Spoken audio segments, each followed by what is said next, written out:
But why don't we know that we are living this way? In a different, choo, choo, choo. I'm also never, ever going to take the easy way out. Okay.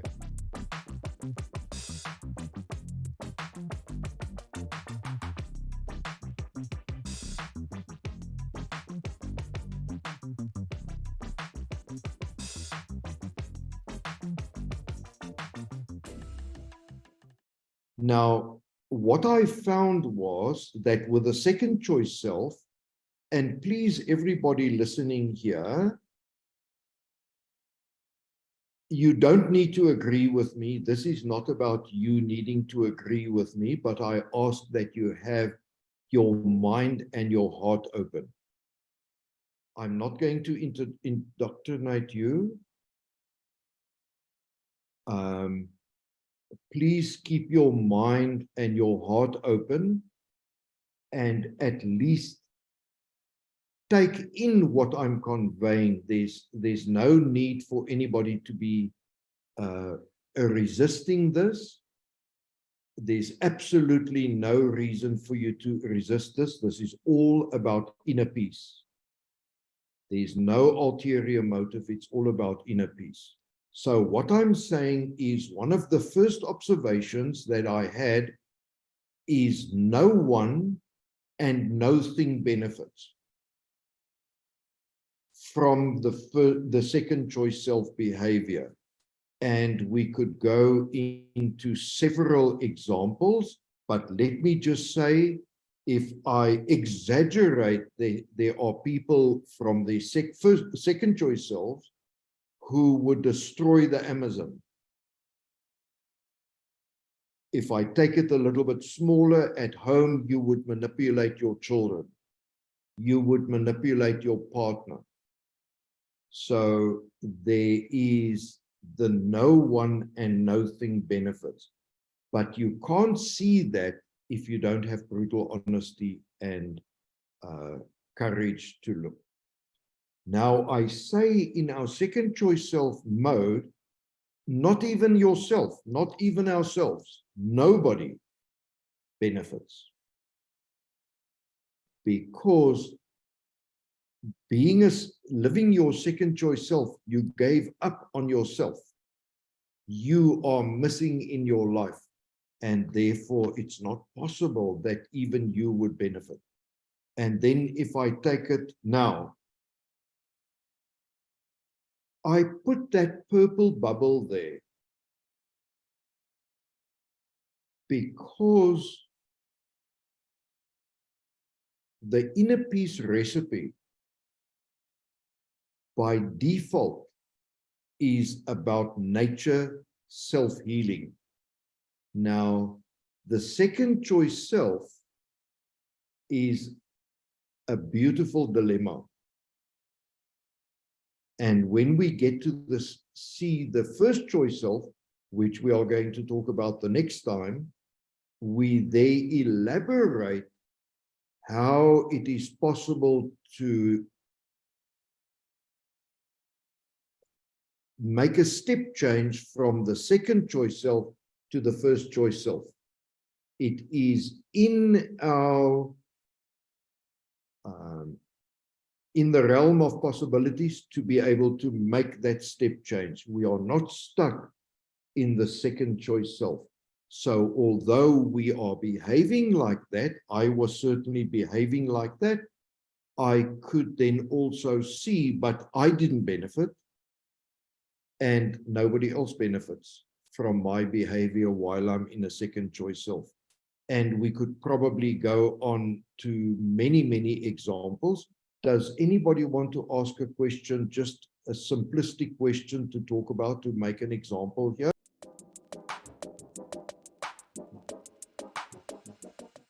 So remember now, if I'm at war,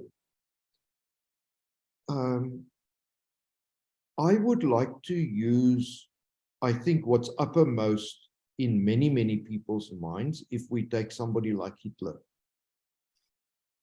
he created very, very many atrocities. But the interesting thing, if I was able to sit around the table with Hitler, and if he said, Emmanuel, I'd like to chat with you, and I'm going to exhibit the courage and the brutal honesty to speak about myself and why I behaved like that, the way I did, then I am 100% convinced the dynamic that I found within myself would be within him.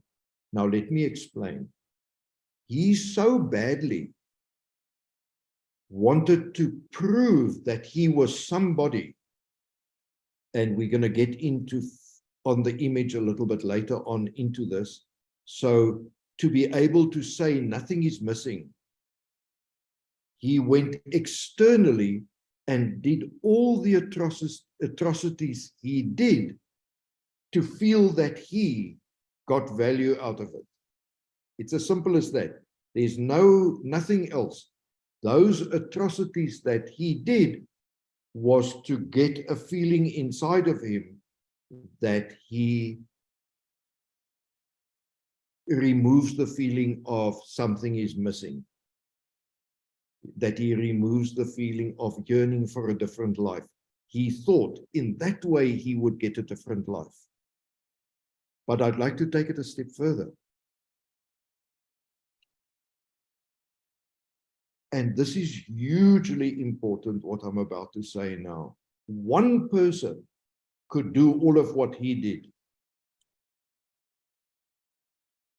Now imagine if he discovered in himself the inner peace part. Look at what he could have done with inner peace.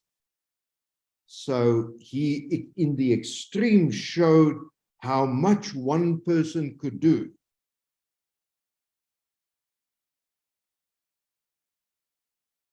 It's not just him. Any person walking this planet could achieve the magnitude of what he did. I'm just holding my thumbs. The next person that does it from an inner peace stance.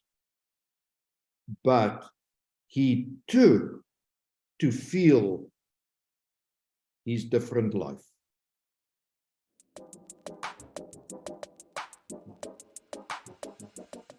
So what I'm saying there is we are going to talk about that beautiful dilemma about making the step change from the second choice self to the first choice self. This feeling that something is missing and the origin of the feeling and the root cause of the feeling that something is missing, what caused that feeling, is a figment of our imagination. And we created it. So in other words, here is the first choice self. We ourselves, each individual, if everything that I found for myself is also true for everybody else, then what we did is we said, oh, wait, based on how I'm experiencing my life, Emmanuel went a different way. He said, I don't want what I'm experiencing. I've got to find something else. But what I'm sensing is people want to explore this, then this, then this, then this, then this, and plastic surgery, and that, and that, and that, and you name it, everything to treat the symptom. And now the thing is that by stopping treating the symptom, you see what I'm showing here on the image. So number one is that we create that belief that takes our confidence away. We create that. It's a figment of our imagination.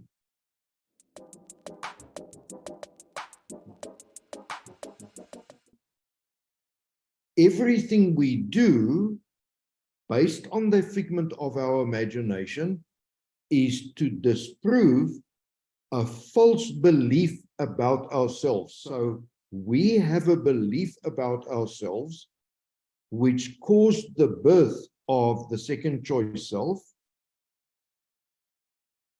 And as a result, we then live to disprove that false belief.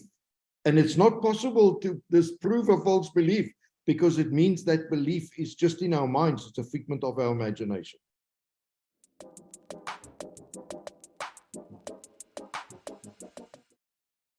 Okay. And what I discovered, as I shared a little bit earlier, I didn't have the confidence to be myself. I also was not okay, no confidence. I didn't believe I was good enough to be myself, to challenge some things. And I don't mean challenge as in confronting anybody else. I mean looking inside, why am I behaving in the way that I am? So I was not okay to be myself.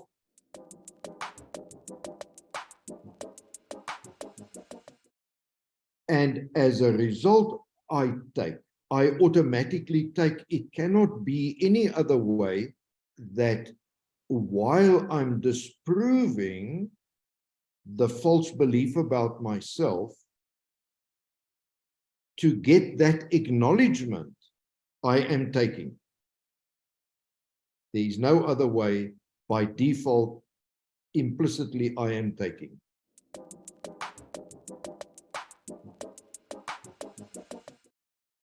And then another thing I observed is being afraid to make mistakes. So if we feel, oh, but I can't put this forward, or I can't behave in this way how my heart would like me to behave, because it could be seen as a mistake.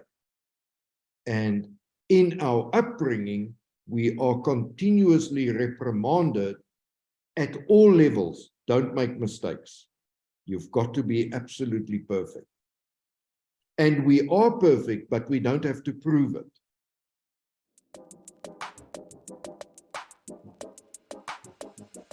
Then everything we do as a second choice self are coping mechanisms. And you can name many, many, many things, but they are coping mechanisms. And then also everything we do is about survival. We just need to survive. I've got to earn enough money to be able to do this. I've got to stay in my job. It would be terrible. What would people think if I get fired, etc.? So it's about survival. Okay, so that is the figment of our imagination, how it then manifests inside ourselves. But yet again, this is a beautiful dilemma to have. And when we talk about the first choice self, in our next discussion, that's where we are now going to show how this is possible to make the step change.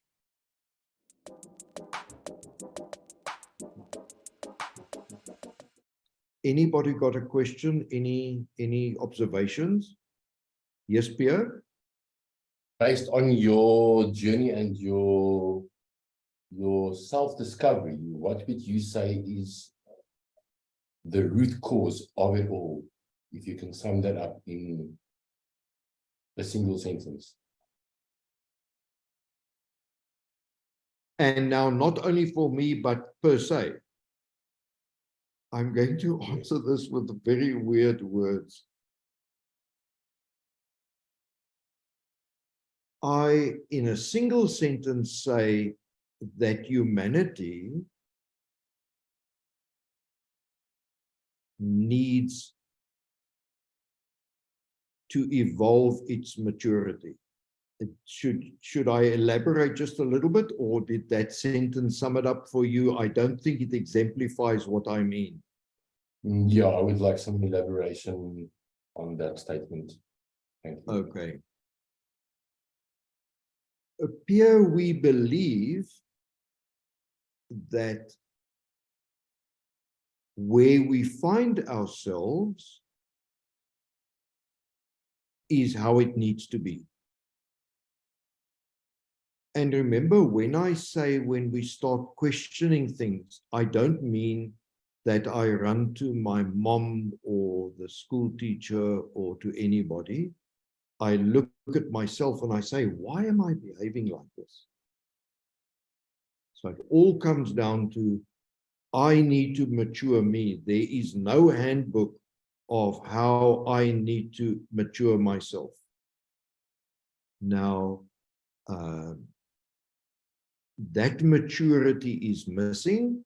And here at Peace Evolution, we are going to make a contribution about the maturity, that it is okay for me to consider myself as the solution to all the things that I complain about.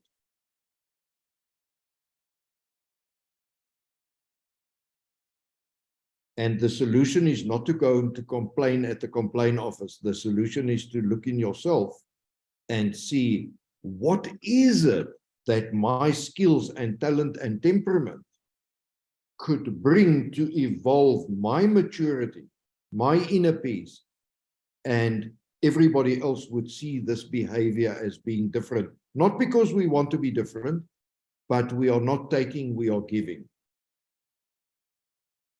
So I would say it's the maturity.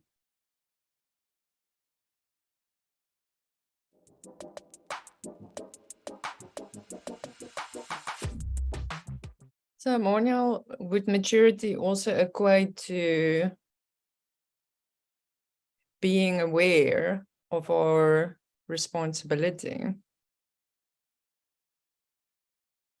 Linda, so let me, sure, that's an interesting one. It's a bit of a tricky one as well.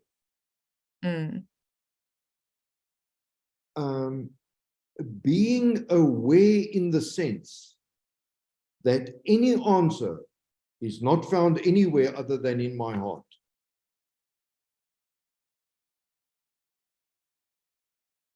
Or should I just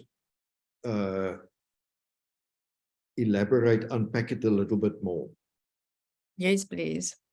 Okay, so just ask your question again, and what in particular of how I answered didn't work.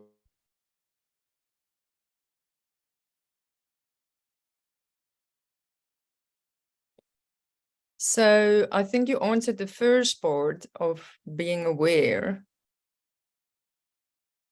but what does that not come with a certain responsibility? Okay. Sure, this is a very interesting and tricky. Okay, so let me just say, my awareness about myself is not a frivolous thing.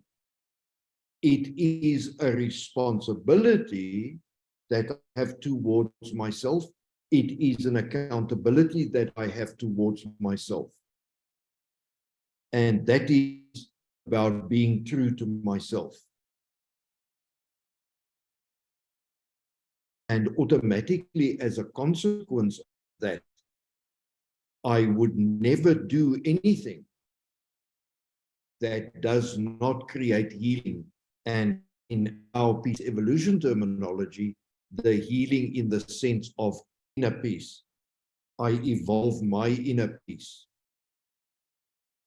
by accepting my responsibility about me, my accountability about me.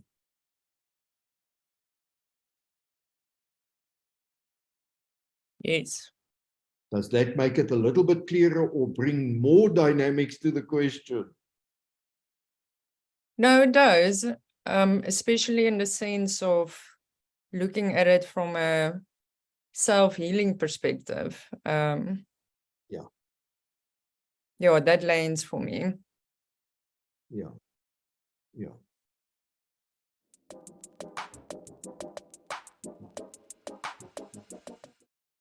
Now, so as a result of this,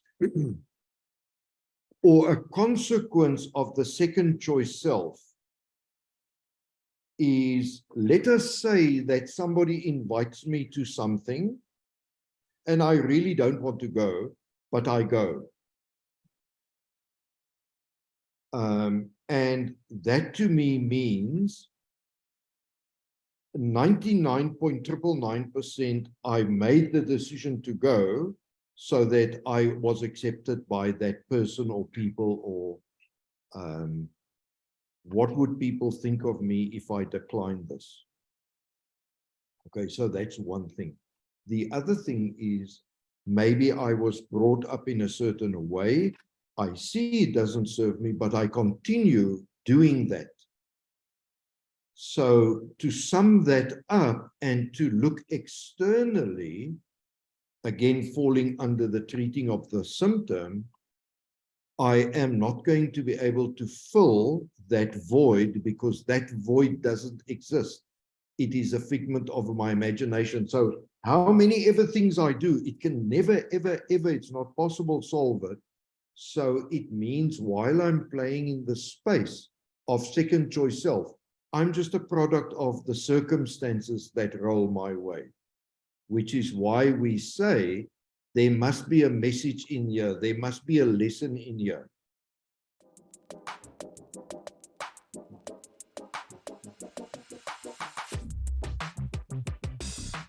And of course, it then means we are dependent. We don't think for ourselves and say, not in a way to be derogatory, just to say, thank you for the invite, but I'm not, thank you, but no, thank you for the invite. And that could be many things. It does not necessarily need to be an invite. But please now keep in mind, if we do this at the office, we were not employed to be ourselves. We were employed to be what our employer wants us to be. And that is, we seek approval. The moment we are dependent, we do things to seek approval. And the next one, Linde. And of course, consequent to that, we lack integrity.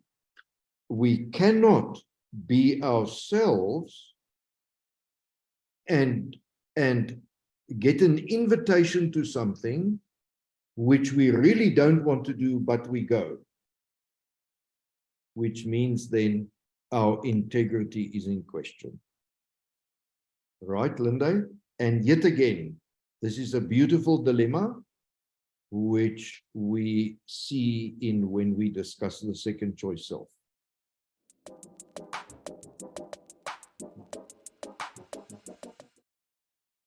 Right. So while we in the second choice self, it is all about symptom treating. We have a feeling that something is missing and we buy a car. We have a feeling that in our current partner, it's not a satisfactory relationship. We want to change the partner. But we never look at what are the dynamics that causes that we are dissatisfied. So it's all about treating symptom.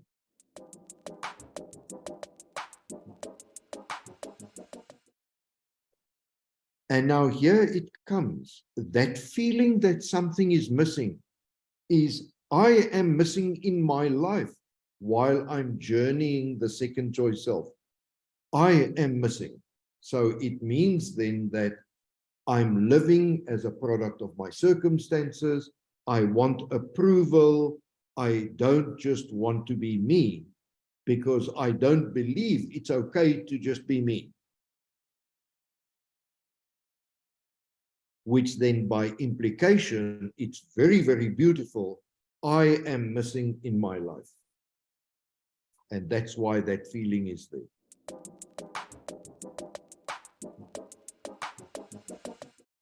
And then, of course, we start searching for meaning externally. You can name it.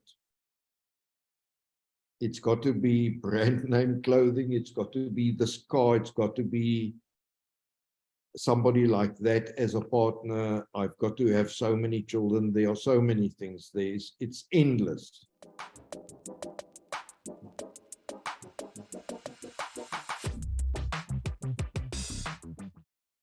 I yearn for a different life. Please continue, Linde. I think let's open all of them. I feel something is missing. We are missing in our lives, which is where it started. We are not present in our lives. We are missing there. And then, of course, there's that beautiful possibility that this is a dilemma that is interesting, that we're going to do in the next discussion. But the principle is inner peace is lacking. You might want to say, Pierre, maybe this is a question right up your alley. Certainly, it can't be this simple.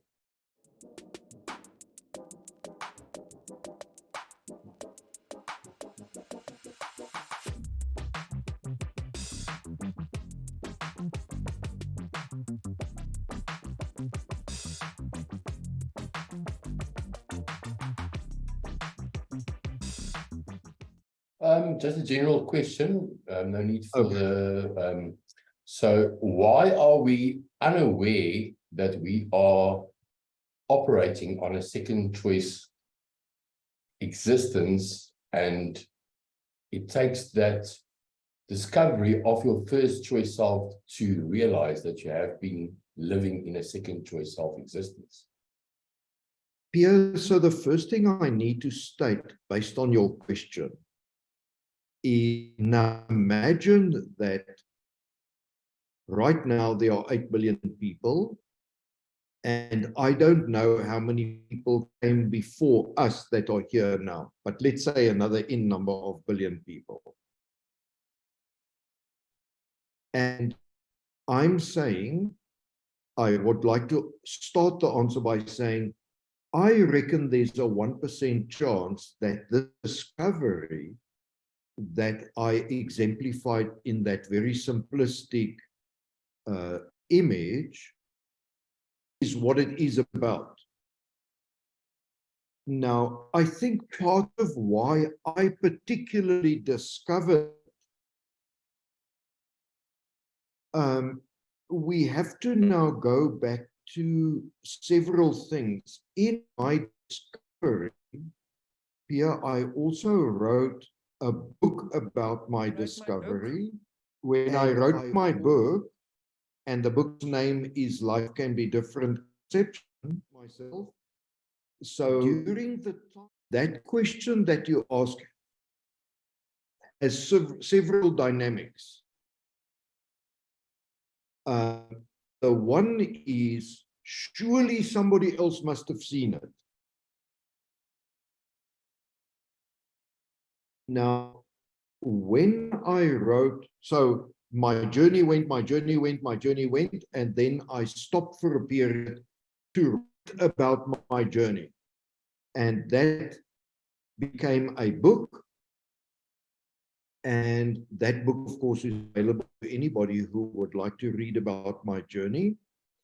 But the principle is that during that time, I also recognized that I am able to channel and discuss with spirit world, meaning humanity as an entity. So let us just have a look at this. If you take water, for instance, a raindrop that is falling, which runs down a river, which runs into the sea, and it's evaporated, and the water eventually rains again. If I look at the collection of water, there are different stages of what that water could be. So all the water is not in the form of raindrops. All the water is not in the form of rivers or the sea, etc. And in that way, I realized that there is, I want to use this very loosely to convey the message, there is also, in the same way, us as a human being, there is also, let's call it humans in different stages of like the water that I imagine, that I elaborated now. And I found that I was able to tap into other stages of where people were. And not in this carnation, not in this form factor that we are here people, but also the spirit. And I then, my attention was drawn by a certain spirit being, and I would then write, and probably out of the 90 or so chapters in the book that I wrote, there are probably 10, 15, I never counted them, where I wrote what those spirit beings channeled through me to write. And in one of those, the person who I'm channeling, and his name is White Wolf, he introduced himself to me, and he also shared with me how him and I made a plan, and this plan is what I'm walking on this planet Earth for, to do. So in that particular chapter, he lays it out very nicely, me being this person who is interested to go into problem areas and to resolve it, said to him, okay, him and I want to solve this inner peace situation. And he decided to stay there, and I decided to come here because that's my nature. I want to roll up my sleeves and go and fix something. So if you look at all of that dynamic, I then want to say that nature of mine to troubleshoot, that nature of mine, but Pierre, this is troubleshooting with a difference. It's not troubleshooting about looking for symptoms. I noticed very, very early in my conventional job, a symptom does not appeal to me. But give me the time to find the root cause, and I'm going to most probably, I don't say I'm going to solve everyone, but I have a high track record of solving problems, no matter the type or how small or how large it is. So from that stance, I'm saying my eyes are wide open. And when I walked around with this feeling of yearning for a different life or feeling something is missing, in my quest to find that, I was also able to say, this is not it, this is not it, this is not it. So I went on all these different journeys to eventually find what it was. Now the question that you asked is, I'm going to ad-lib it into my words, but why don't we know that we are living this way? Well, you've got to have a certain skills and talents and temperament. Let me give you a very good example of a colleague of mine said to me, Emmanuel, you make my life so easy because you walk the hard yard. He made an example. He said, he is a hiker, puts on his backpack and hikes. I also put on my backpack and hike.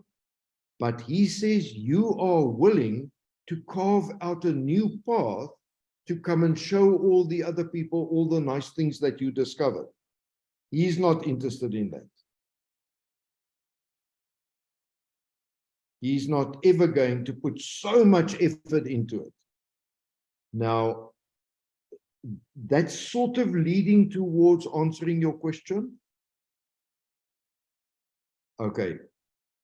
So, of course, I'm also never, ever going to take the easy way out. Never. I want to really find, but Pierre, only if it interests me. I'm not going to spend any time on something that doesn't interest me. But particular problem solving interests me. And I then, of course, in unraveling all these things, I said, Emmanuel, I only noticed afterwards that I made it simple, simplified it, that I could now sketch our recipe in that one slide. And Linda, had I only had that slide when I met you, I could have very quickly said to you, man, this is what it is. But of course, you helped me figure out the wording of how to bring that. And my children used to say to me, Dad, the short version. They said to me, no, don't give us the long version, give us the short version. So, of course, all of those things worked with me like this hand, that we are now able to show a short version of this complex, seemingly that nobody knows about it recipe.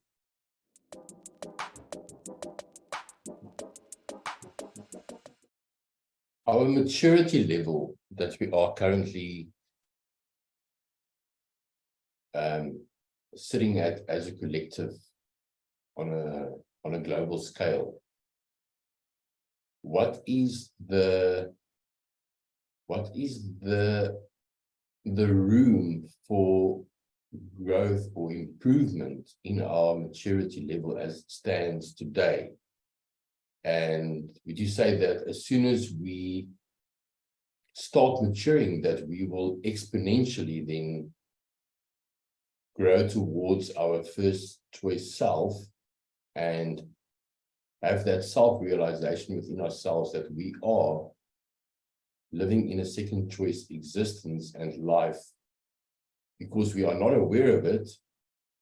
But when we do become aware of it, do you think that will spread like wildfire, if I can put it that way? Okay, Pierre, that was a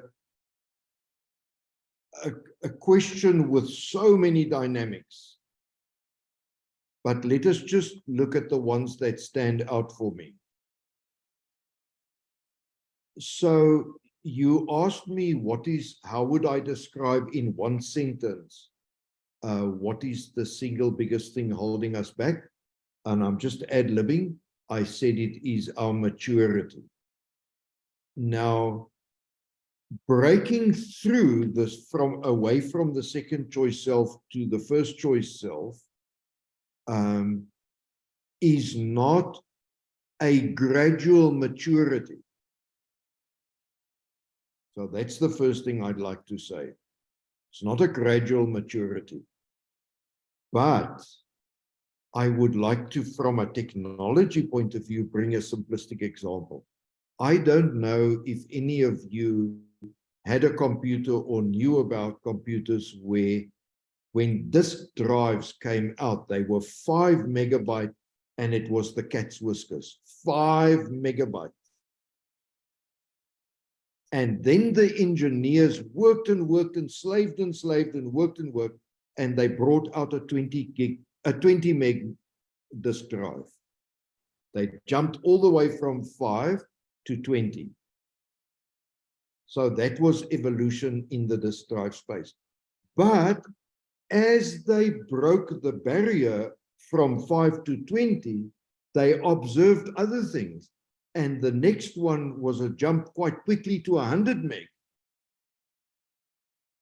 And today, Linda sits in her office at home with an external drive that I think is 500 gigabyte, if it's not a terabyte. Okay, so the small step and how in technology that evolution works makes a big jump. Now, let me just talk about what I'm talking about. So it's not that our maturity is going to grow more and more for us to go to the first choice self. No, sir, Rebob.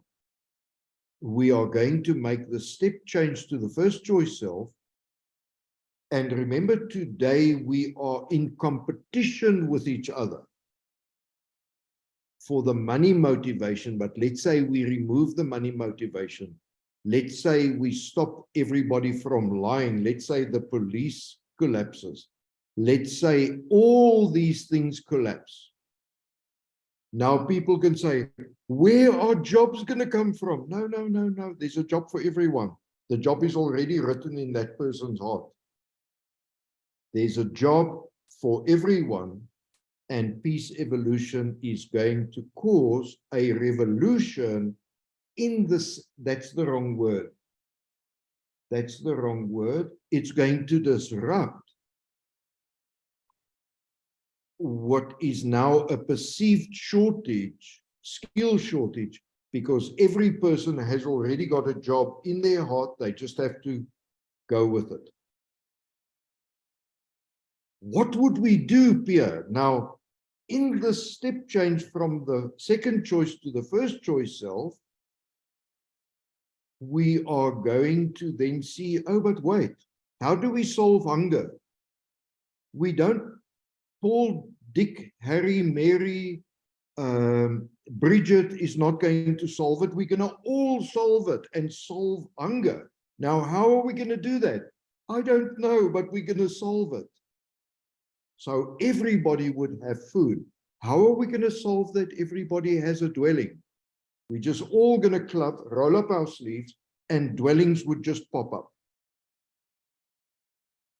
No, but I want my dwelling here. Oh, no, but I want my, oh, that person's dwelling is bigger than mine. All of that nonsense would go away. I just want a dwelling. If you're a single person, you have a single person dwelling.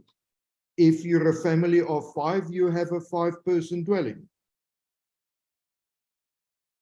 Now, what I'm saying is, once we break through that,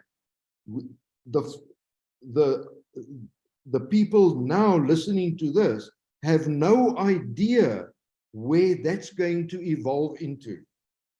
What that's going to evolve into, we have no idea. So as we broke from a 5 meg to a 20 meg, so now we solve hunger, but in that we say, oh, but wait, oh, but wait, oh, but wait. The oh, but wait and the aha moments would just come left, right, and center. And maybe in number of years, we've got hunger solved, we've got everybody's got a dwelling solved. Then we're going to see, but wait, transport is a big issue. We want to solve transport that nobody gets into a car anymore. I want to just think, and I'm there. Now you can say to me, but that's not possible. I don't know what is and what isn't. That's the maturity that I'm talking about, Pierre. And as we break through the one level of ceiling that we've got, we are going to grow into solving all this. Now, once those are solved, then we are going to tackle what we spoke the other day, that why should we have a central database? Why don't I just walk into a doctor? Okay, so we have no idea what the evolution would be past the inner peace evolution.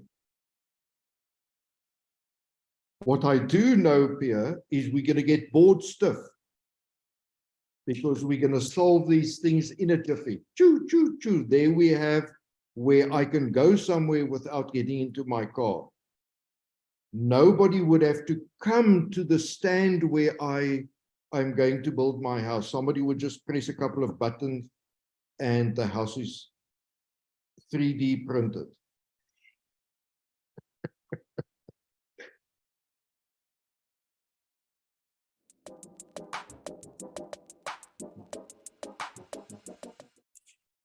But my question is, a lot of people would have the stance that we have to survive.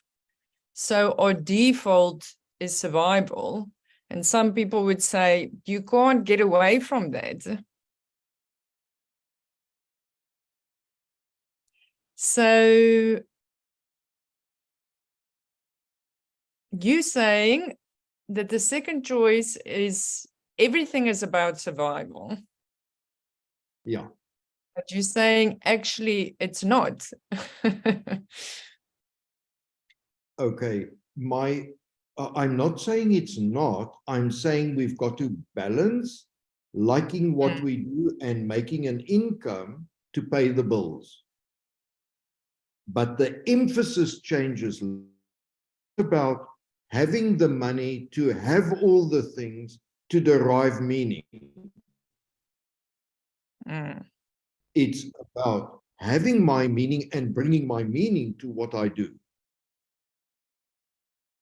And I balance the making an income with liking what I do, and it unravels like that. Okay, very well said. Thanks, Emmanuel. Okay. Anybody else want to, in this closing doorstop moment, ask another question? Did we convey that? Living a life that serves no one, not even ourselves. Yes. So tonight so that assertion was exemplified here in this discussion about the second choice self. Yes. At a very, very high level in a 2-hour discussion, would you say that we comfortably raised some questions about that we have a recipe and we gave one part of the recipe? Yes. Okay, so like, share, and subscribe, and ring the notification bell. Yes. Yes. Oh, wait. And if you have comments, please add the comments. We'd love to hear what you think of the peace evolution in a peace recipe.